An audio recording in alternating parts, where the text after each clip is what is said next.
dowladda hoose ee degmada Burco ayaa waxa ay ka bilowday gudaha magaalada Burco oo la ballaaran oo sarfay ay ku qaaday gudahanba dad gooyay jidadkii waaweynaa ee muhiimka u ahaa isu socodka gaadiidka iyo dadka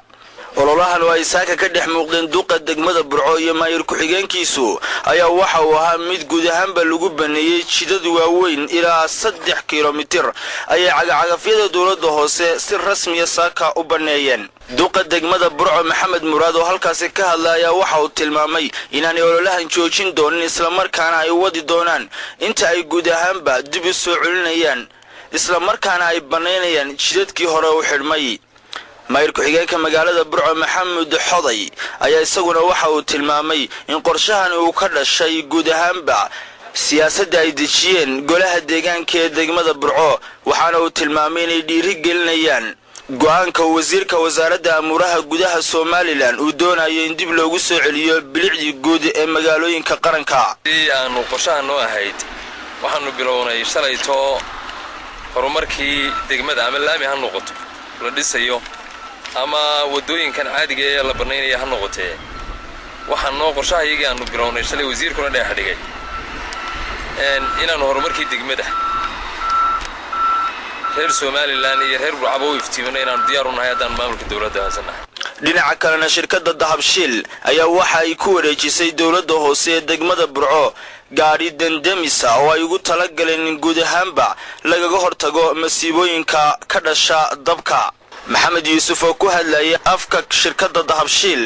ayaa waxa uu tilmaamay in wareejinta gaarigani ay ka dhalatay baahi ballaaran oo ka muuqata gudahanba magaalada Burco waxa kale oo uu sheegay sarkaalkan ku hadlayay shirkadda Dahabshiil in shirkadda Dahabshiil ay ka mid tahay shirkadaha ubuucda u ah had iyo goor qaaraanada laga bixiyo gudahanba dalka Soomaaliland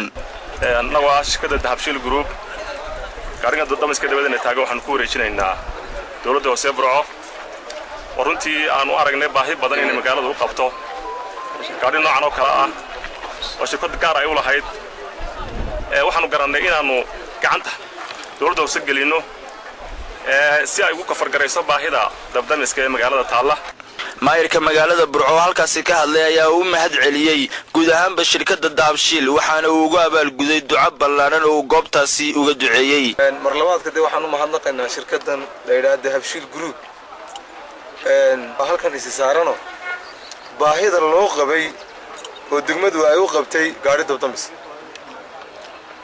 ilaahayna subhanahu wa ta'ala deecidun buu karsiin lahaa umadu xoolaha way wada haysataa xogayaha fulinta ee dowladda hoose madaxa suuqgeynta shirkadda Somtel ee magaalada Burco iyo odayaal iyo cuqaal kale oo halkaas ka hadlay ayaa iyaguna soo dhaweeyay gaariga shirkadda Dahabshiil ay ku wareejisay magaalada Burco ayaa in ka badan 5 sanadood waxa haysatay dhibaato ballaaran oo ka haysata dhinaca dandamiska iyo isla markaana dowladda hoose gacanta kuma haynin wax alaalayo waxay kaga hortagto masiibooyinka ka dhasha dabka